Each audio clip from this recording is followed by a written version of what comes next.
So this is a remake of Paul Verhoeven's 1987 classic, and to lift the plot summary wholesale from IMDb, here we go. In 2028 Detroit, when Alex Murphy, a loving husband, father, and good cop, is critically injured in the line of duty, the multinational conglomerate Omnicorp sees their chance for a part man, part robot, police officer. How could you not lift that wholesale? Yeah, that's pretty good. Oh, and that was the tagline from the original film, I believe, was part man, part machine, or cop.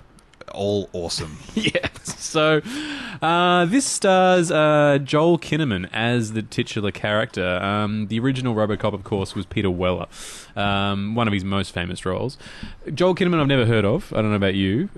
He's a new face for me. But a hell of a supporting cast. You got Gary Oldman, Michael Keaton, Abby Cornish, Jackie L. Haley, Michael Kenneth Williams, Jay Baruchel, Samuel L. Jackson, all of which we'll get to later. But here's a little clip just to set you up. This is Michael Keaton, who plays the CEO of Omnicorp, fighting with one of his doctors, played by the conflicted Gary Oldman. What's wrong with it? No, nothing. Nothing. The software sends the information to the brain. Then the brain relates this to the AI module. You know, a year And later. our computers finished the job. Raymond, you wanted a man inside a machine, and that's what you've got. But the human element will always be present. Fear, instinct, bias, compassion, they will always interfere with the system. Okay, but Dennett, I've got to give the American people something they can root for, something aspirational, right? They have to believe in this thing. Pretty good. That's not, I don't know how to sell okay. So I don't care how you do it. I'm asking you, come on, can you help me? Just get him to do that. Him to do that. It's a machine. I know, but it's a man inside a machine. No, that's a man inside a machine, right there! And his life depends on it, and the future of Omnicorp depends on it, so get your ass back to China and get it fixed. I don't care how you do it, just go do it. All right, chewing the scenery there, those boys. All right, so in the wake of the Total Recall remake, which was a debacle, neither of us were sure how to take this. In fact, most of the fans on the internet were pretty upset when they even heard this film was going to happen. So how did it work for you, Dave? Did they manage to reboot Robocop to a level that you were happy with, or did it simply tarnish the image of your beloved childhood hero? I didn't. This is not good radio, No, Dave. it's I need not. words. Is it? Words. Because the thing is, I've already. I didn't like it. Okay. I found it admirable that they chose to. Let's go back to the first one, right? Okay. The first one is so iconic, and basically the reason it worked is because they don't make any bones really about the fact that the ethical dilemma about putting a man into a machine. If they are making any bones about it, they are just themes that run through the movie, and you are meant to think about it yourself. What it is Paul Verhoeven doing a very satirical look at sort of fascism and that kind of thing, but really, most of all, like, above and beyond all, Robocop, the first one, is just goddamn awesome, right? By the time he makes his transition into Robocop, and that is done in one of the best ways, where you see him is looking out of his eyes, and all the doctors are going through like various things. At one point, there's a New Year's Eve party, and then finally he wakes up, and then he's just this super amazing freaking robot cop, and it is just fantastic. Then he just goes on a killing spree. Well, not a killing spree. He tries a law enforcement spree. That's right, a law enforcement spree, and we're left to work out what's right or wrong, and it's interspersed with amazing, almost sort of Tim and Eric kind of ads. They're sort of parodying the future and how we're all becoming drones, basically, and we all like the lowest common denominator type stuff. That's where the I'd buy that for $1 sort of sitcom thing comes from. He was way off with that prediction anyway. Oh, I know, wasn't he? Yeah, none of that even remotely came true. So Robocop holds a very dear place in my heart, but above and beyond all, it is just iconic. What they did then with this one is tried what, again, we've already mentioned it in the show, is that they're doing this modern thing of trying to take things so seriously. Everything has to be so serious. We have to think about such these issues. Now, on one hand, I think that is a sort of bold move, because what they did is spend the majority of the film concentrating on the development of a corporation trying to make an electronic killing machine, and the public saying, we don't really want that, we want it to have an element of humanity to it, so therefore they ended up with this Robocop. they spend so much time exploring these issues and telling us what we should think and what we could think and what ways we could be leaning about it. It just doesn't become any fun. And a movie called Robocop should be some fun. And that's my biggest problem with it, is that if you take this by itself as its own first original sci-fi movie, this remake is kind of like a curiosity. It's like a really bizarre kind of look at, I don't know what, about man versus machine, I guess. But it has to stand alongside the original. I don't care if you should take a movie on its own merits. You should to a lot of degree, but if you're going to cash in on the name Robocop, then no, screw you. You're going to have to be compared to Robocop. Sure. It's no fun. It's absolutely no fun. And it drags on like... I thought it was 2.5 hours. Apparently it's not even 2 hours. It was... It's just... lighten up, seriously. So that's the main issue. You felt it wasn't fun enough? I didn't appreciate how weighty it was trying to be. I thought it was overextending its reach when really it should be. I thought the original did that very well. I thought of the same things while watching the original when seeing this remake, except the remake kept telling me that I was meant to be seeing that, and we spent so much time on the development of Robocop. Yeah, I got no idea what you thought. What did you think of it? Well, you raise some pretty interesting points that I, by and large, do agree with. Although I feel the film was more fun than you're giving it credit for.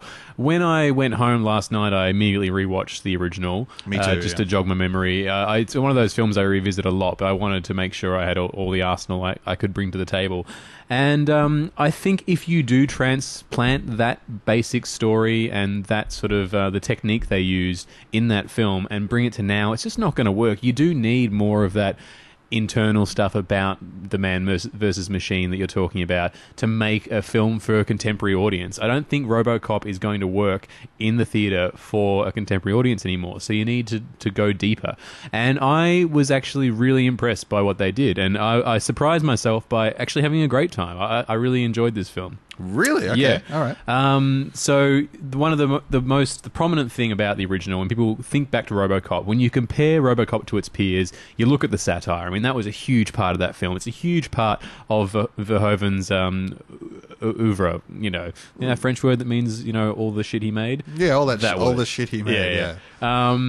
And they actually managed to really honour that really well, I felt. I mean, this film kicks off with an amazing pre-credit sequence in Iran, I believe. I think they're in Tehran. And you've got Omnicorp pretty much policing the world, like some sort of mutant Blackwater company that have just taken over security control in every pocket, every hotspot all over the world, and they are running the show. The plot dictates they can't have the robots doing law enforcement in the United States, but everywhere else it's going fine. So you've got this really, really sharp satire of American foreign policy going on there, about going to other countries and cleaning stuff up, and that was really quite brutal, but also really funny. I really enjoyed that opening. And the thing was, back in 87, they couldn't dream to have all the Ed 209s, which are those... Sorry, for the uninformed, the Ed 209s is a famous robot from Robocop that's not Robocop. It's the other one. It's the one that looks a little bit like a AT, ST, or whatever from Star Wars, like a chicken walker. An AT-AT.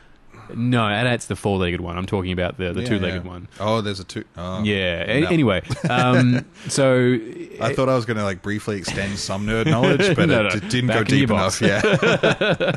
So they were stop motion in the original Robocop, and they are fantastic. I'm not taking away of any of Robocop's practical effects. I mean, what they achieved in that film was just amazing. But and it's sweet, kind of, to watch. Yeah, it is. It's kind of adorable. Yeah, for sure. But they, if they had the technology, they would have done more with those robots and put them in the field and actually had battles with them. And that's what this film revels in. It can do whatever they want with the CGI. So you do have literally armies of Ed 209s and sort of cyborgy Robocops as well, going around doing their thing, and that was really cool. And then you actually had Robocop, our central character, getting to fight them later in the film, and just the nerd in me just went crazy. I was like, that's great. That's what I want to see in a Robocop film.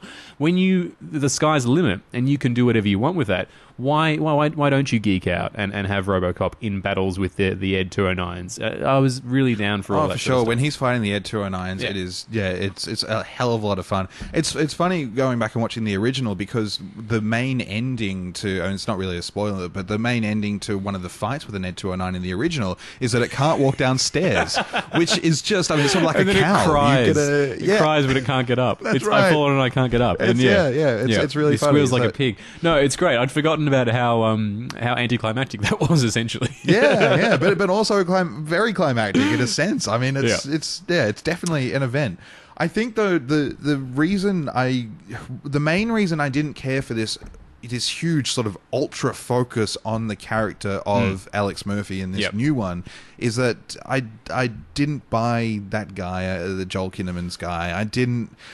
It's kind of weird. They set him up in the beginning, like they begin with this sort of 20-minute kind of story about this undercover drug ring or whatever the hell they're doing, and they're how he's gone behind his chief's back, and he's basically gone behind their back, and he's done some stuff as a police officer that he shouldn't have done because he thought it was the right thing to do.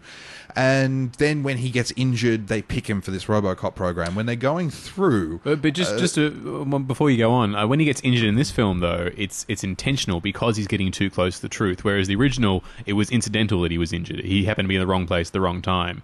Whereas this, I like the way they made it more integral to the plot, that he actually gets taken out of duty because he is a problem, and that gives him more reason, I think, to get back into it to try and solve the mystery later on. Sorry, go on. So slow build up. Yeah, you're right about that. Yeah, I agree. That is a better thing. But the guy is a jerk. He's hard to like. He's a bit of a prick. It doesn't make much sense when they select him for this program because they've just gone through a list of officers that have been handicapped in duty.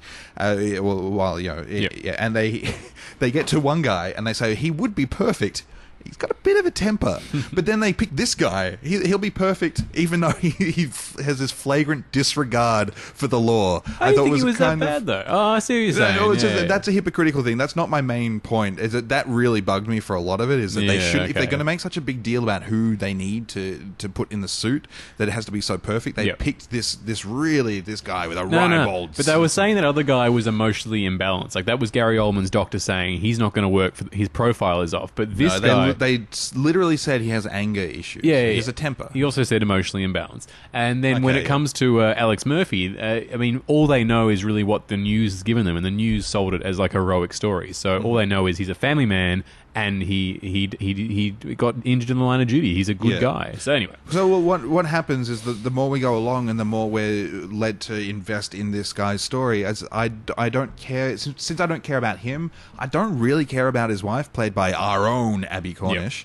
And she's doing the best she can in that. She's not got great dialogue, but I think she really does fantastic stuff with it. I believed in her. Oh, absolutely, yeah. I didn't find her fake at all. It's just that I found this cop to be so inherently unlikable that I didn't really care for his pursuit to try and rediscover himself and reconnect with his family. What I think the first movie got really right is that they made Alex Murphy largely anonymous. He had a family, he had a kid, he had a wife, but you don't really know about it. You don't really hear about it until he's discovering himself, and it becomes like a journey that is it's integral to the plot in the first movie, but which works for the first movie, and I'm not taking anything away from that. Yeah, it does. I guess I know that at some point I need to stop directly comparing it to it. It's just that I think it's very hard to take a movie called Robocop that has established itself in the pantheon of iconic action films and then do a sort of a 180 and say, no, hang on, this is the modern age. We're going to take things seriously. We're going to do things real, and you're going to care about this guy, and we're not going to have much fun.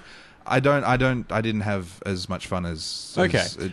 On the note you're saying about him being unlikable, I agree with you. I didn't care for him in the early parts of the film either. In fact, the only time I started caring about him was when he was in the suit, and when he was dealing with the fact that he really should be dead, but he's been more or less resurrected like some sort of freakish Frankenstein monster to go on for this corporate cause. And that's when he starts having real moral, arguments with himself, and that really drew me in. And that's the sort of stuff that's just not present in the original film, because the original film deals with he is just a cyborg until he starts to remember things, whereas this, he is well aware that he was Alex Murphy, and he is wrestling with the fact that he is now more machine than man. And when this is a problem with the script, is they have trouble drawing a line between man and machine, and they tell you things, and then they change their mind about it later, and it took a while. Confusing at times. It is, unfortunately. They took a while for them to actually get to a point where you knew exactly where Alex Murphy was.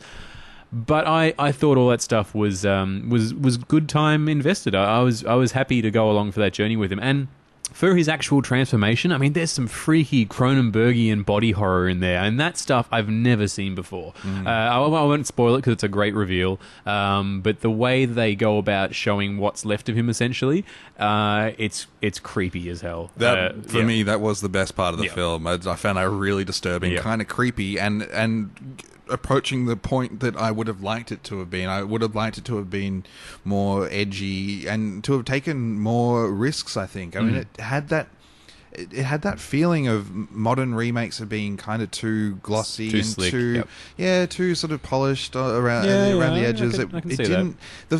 Again, here I go. The first one is so goddamn gritty, right? Yeah. It's gritty, it's fun, it's stupid, but it's smart. It's the smartest kind of stupid you can get. Sure. It knows exactly what it's doing, and this one felt too sort of earnest and po-faced. Okay. But on the other hand, though, I do admire and acknowledge that they're willing to do something that is almost completely different while still maintaining the whole, they've got the basic same story there, but they are doing something pretty much completely different. Is a hell of a lot better than if they just tried to remake it scene for scene. Oh, for sure. I mean, Total Recall failed at it terribly, and this, at least, you could see what they were going for, and like you mentioned at the beginning, it has a hell of a supporting cast. I mean, kind of to the point, we both kind of laughed when Jay Baruchel comes on didn't screen. expect to see him there. Yeah, that is a surprise. He's definitely not suited for the role. It's he elicited a couple of chuckles, but I don't think the film really needed him. Nor do I think the film needs Jackie Earle Haley. His whole character, I felt, was pretty redundant. As much as I enjoyed him when he was there, it felt a little bit overcrowded with characters at times, and I kind of yearn for a bit more simplicity when it came to narrative. But these are minor quibbles. Overall, I really had a great time with it.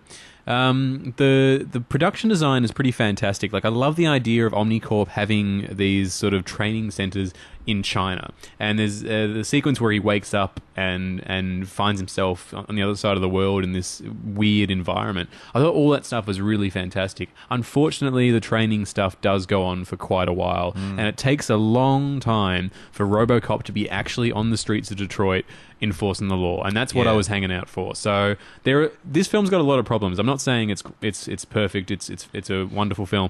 There's a lot of things I don't like about it, but overall, I was surprised how much I enjoyed it and how relieved I was, I guess, that these guys tried to do something right. Yeah. I mean, it did in a way feel like Ender's Game, where it felt like a hell of a lot of training, and I think that's, I was thinking that as well. Yeah, that's maybe one of the reasons why it feels so long, is that by the time you get him on the streets, it is kind of a little bit late, and then you're sort of wondering, well, what is...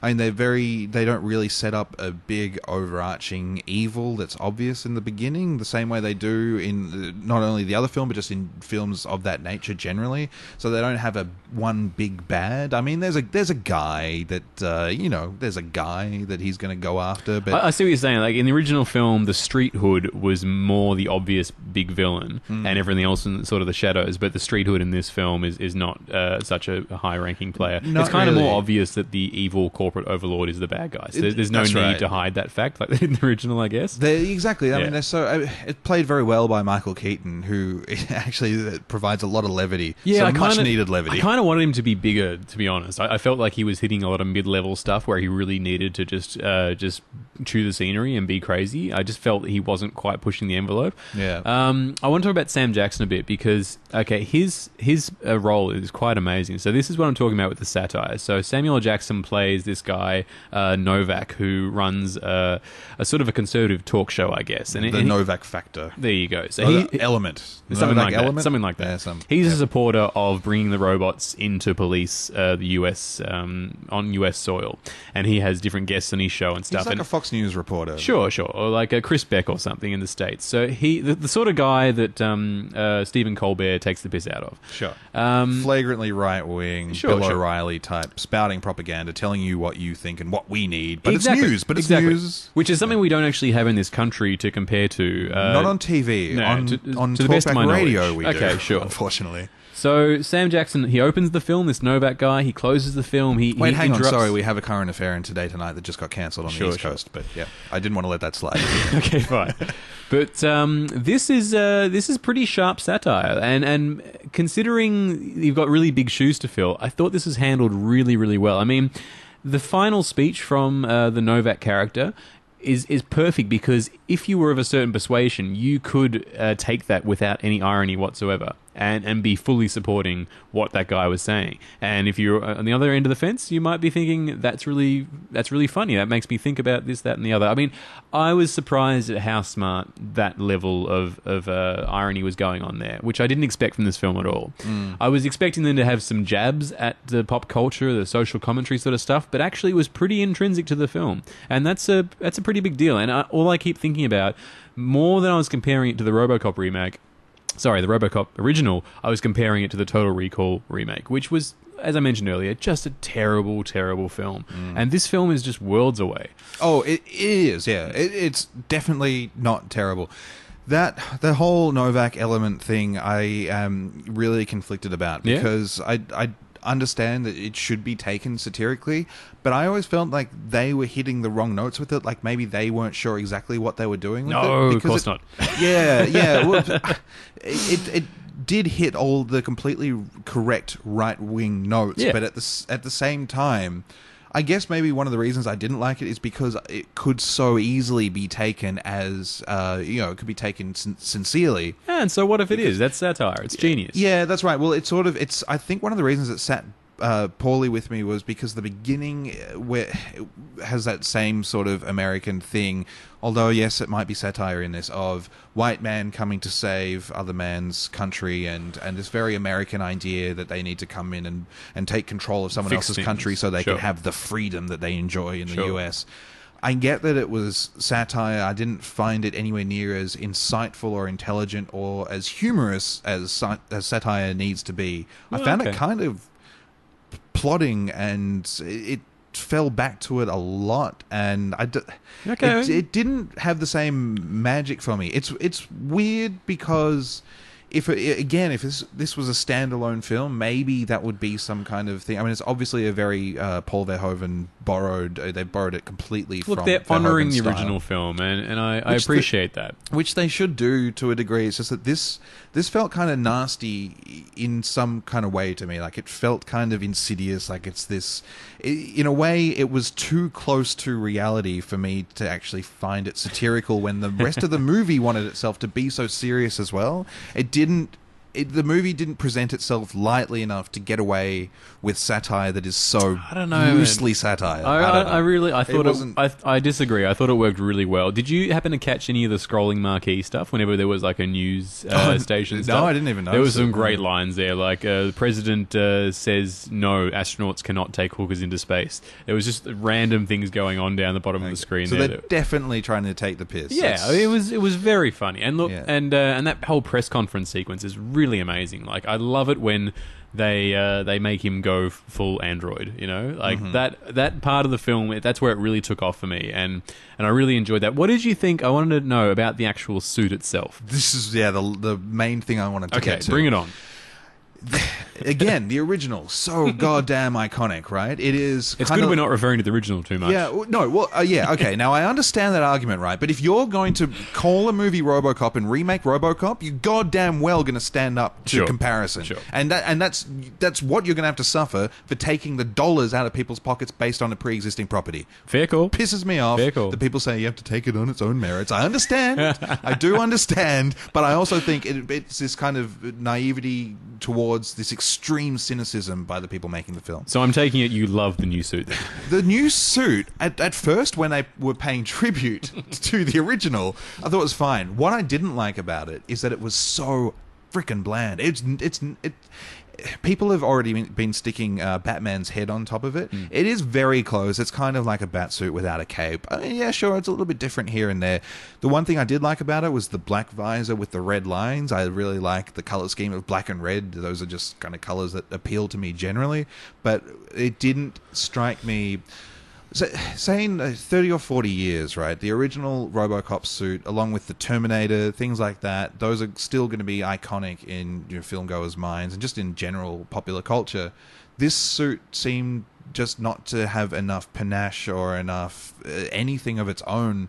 In 30 years, people aren't going to be drawing it or putting up photos of it. Or it's just, It's fine. It's serviceable. They tried to change it. I know they had to change it, but they went with probably, if there's 10 choices, they went with one of the most dull of the 10. Oh, I'm totally with you, man. I thought it was a big misstep. And why do they have to change anyway? I mean, they made it more slimline so he could actually be more agile and active, because he's not very at all in the original film. One of the defining characteristics about the original Robocop is he just sort of lumbers into rooms and walks slowly through gunfire, because that's what he does, because that's all they could manage with the suit at that time. So this Robocop can do anything.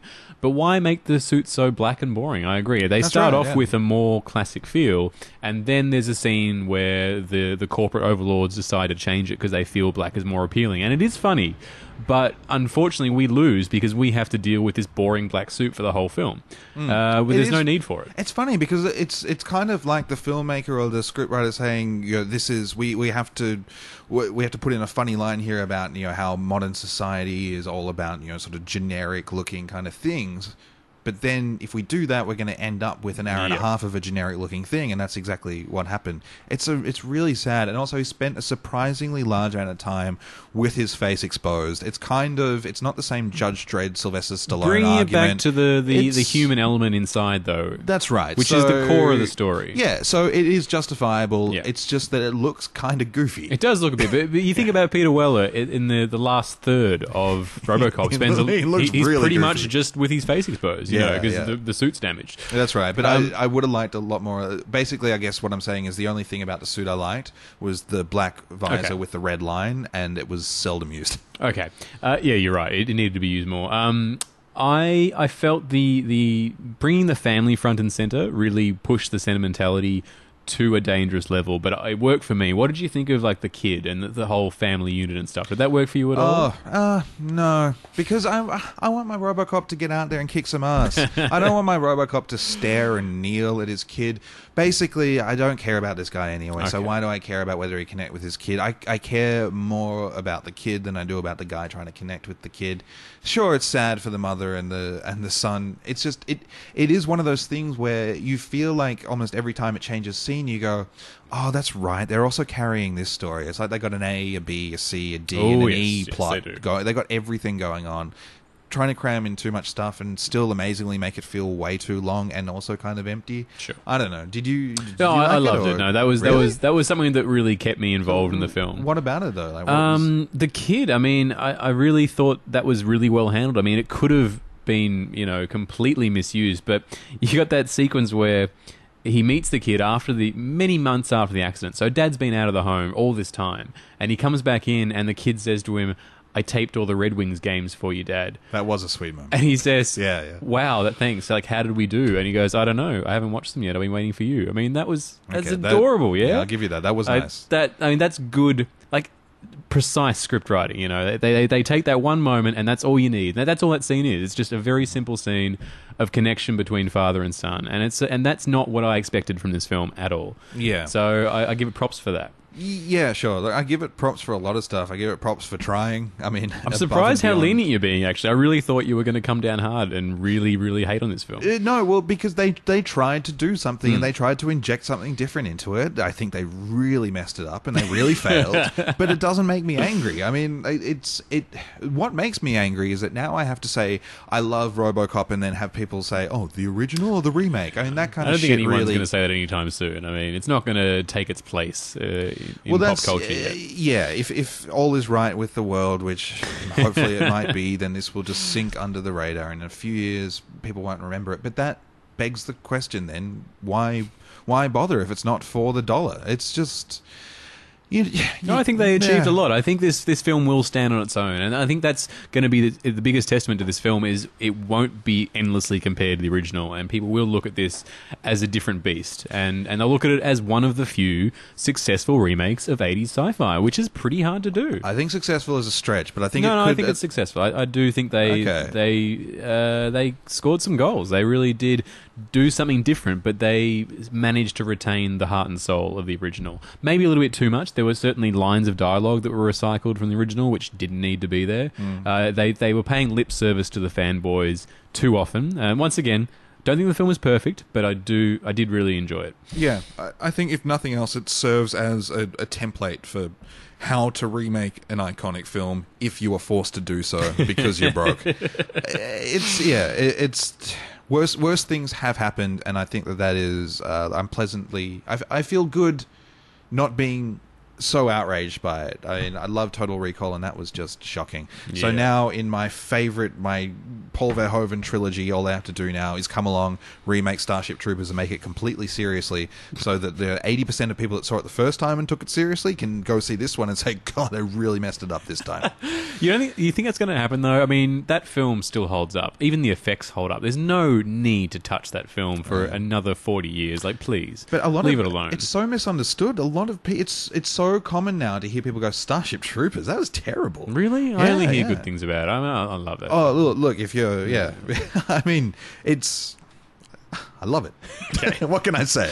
So, are we done? You're shuffling your papers. You finished the Robocop now? Yeah. We got to wrap this up. Okay. Also out this week, there's Las Vegas that gets some old people together and make a movie.